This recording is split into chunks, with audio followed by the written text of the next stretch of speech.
Hi and welcome to All Caps Podcast. I'm your host, Mr. Capital, and joining me today is the one and only Liberty Bell. It's great to be here. Today's video, The Path Towards Communism. And we are going to dive into just what are the things being introduced and taking root within our society that can lead us into communism. Now it's pretty clear to people that things are amiss. But just how bad is really the question? Be sure to comment below your thoughts on this. Lib, your thought? Thank you, Mr. Capital. It seems apparent now what's actually happening. I'm just hoping the majority of Americans can see it given the media has also been compromised. Indeed, Lib. Well said. I found an interesting take on the matter, this video by United Patriots. It walks us through what the process actually would be to communism. Let's watch it together and talk about it.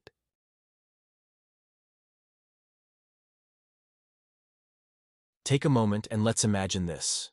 Beginning sometime in the middle of the 20th century, a group of communists from our enemy began a long-term psychological warfare campaign aimed at all Americans with the goal to fundamentally change our society. This group of communists understood that shaping the minds of young, impressionable individuals could have a lasting impact on the country's future. Well, you spoke several times before about ideological subversion. That is a phrase that I'm afraid some Americans don't fully understand. When the Soviets use the phrase ideological subversion, what do they mean by it?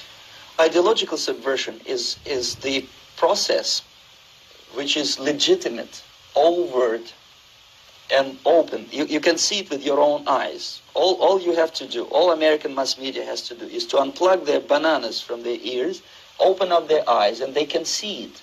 There is no mystery. There is nothing to do with espionage. I know that espionage intelligence gathering looks more romantic.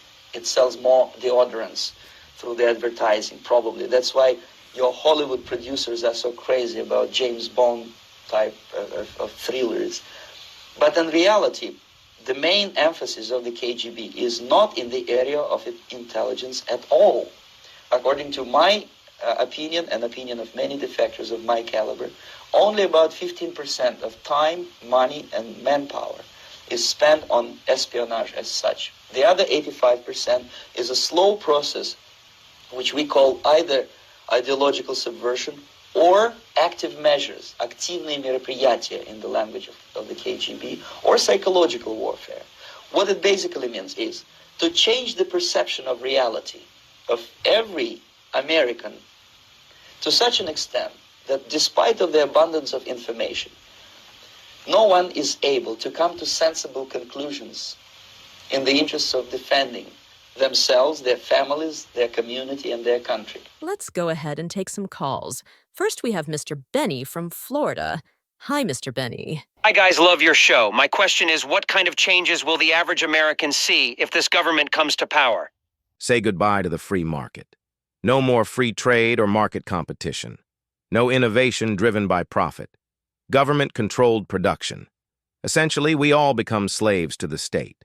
No free speech, no right to bear arms, no fair trials, no freedom to go where you want, work where you want. It's all downhill after that. Our next caller is Rochelle. And where are you calling from? I call Mr. Capital. My question is, how can America survive being communist? First and foremost, if America turns communist, America will die, and we the people, we will be left behind to go into whatever the future is without her. That's a fact.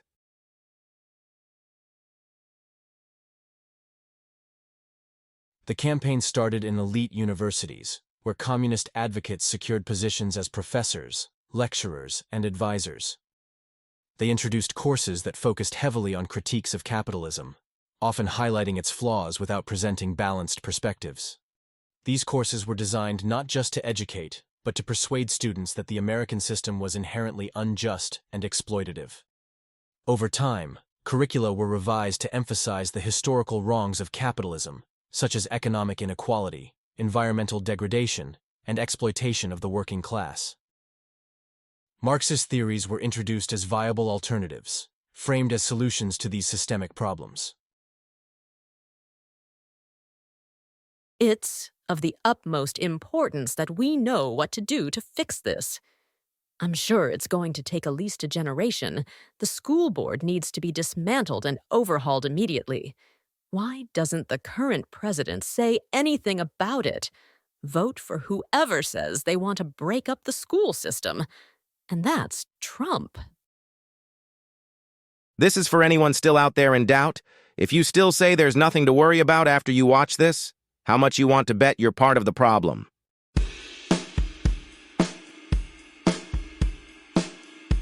Can you give me a sense of what is going on? Like, I come into the hospital because my 11-year-old daughter says she thinks she's a boy? Like, what are the steps that lead to this procedure? And what are these people that claim to be experts and medical professionals telling me as a parent that would lead me to say okay to something that would prevent my son from developing a fully functional penis as an adult?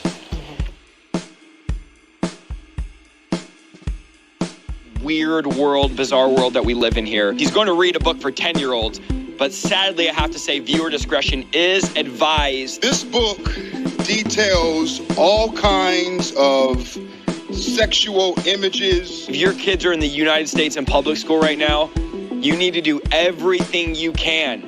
Call me religious, call me hyper-Christian, whatever.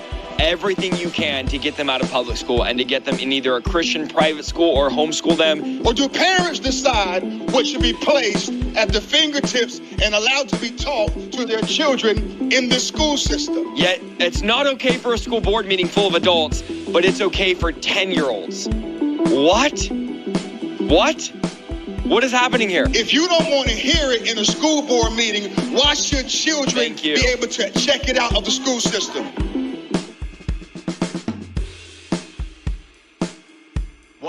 A lot of the books that they were bringing into Florida would say something like, we have the classic math problem where it says a train leaves Cincinnati traveling 50 miles an hour and a train departs Pittsburgh traveling or whatever. And, at what point do they pass?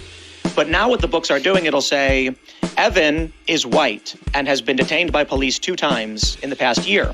Jamal is black and has been detained 17 times. What percentage of times have police been racist? And these are the kinds of questions that are being put in books. So this is called praxis, where the idea of the ideology is embedded in a separate subject. Elon Musk is slated to interview Donald Trump tonight on X. I don't know if the president is going to tune in. Feel free to say if he is or not. But I think that misinformation on Twitter is not just a campaign issue. It's an American issue. What role does the White House or the president have in sort of stopping that or stopping the spread of that or sort of intervening in that? And some of that was about campaign misinformation, but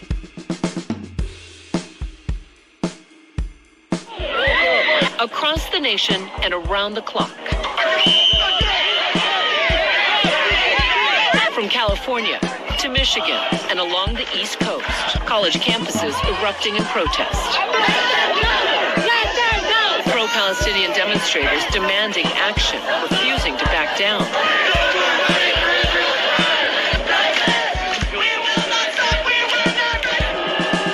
As a string of outsiders try.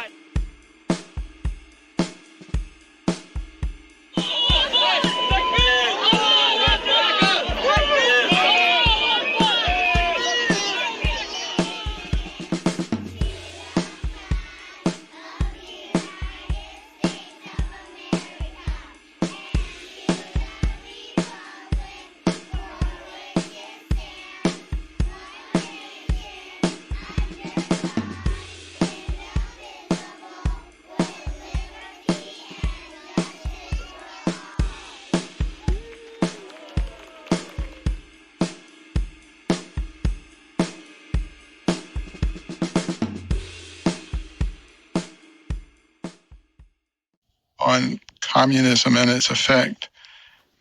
And you look at those 45 goals, it was things like gaining control of the public school system and the teacher unions, so that you could indoctrinate the kids, gaining control of the news media and Hollywood so that you could manipulate the opinions of people, denigrating the role of the family, denigrating the role of the church, getting into the churches and changing the real gospel to the social gospel, making sexual perversion normal, natural, and healthy.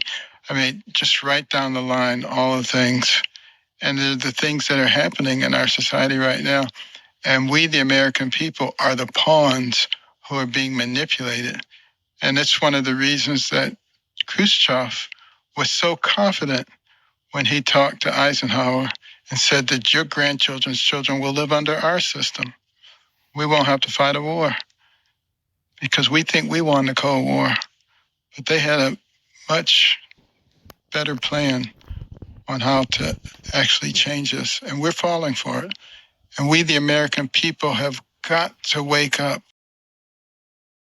As you can see, the introduction of communism in America was not the result of a sudden revolution, but a slow, deliberate process of ideological change.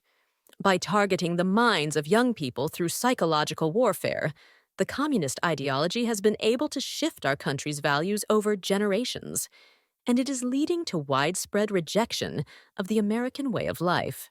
And ultimately, the end This of America. serves as a final notice. It is unclear if these communist ideologies can be reversed, however.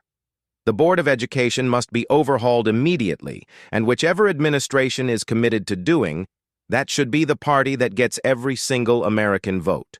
And, while one president working within one term cannot 100% fix this issue, they can certainly start the process so that incoming presidents, regardless of party, can continue rebuilding our country.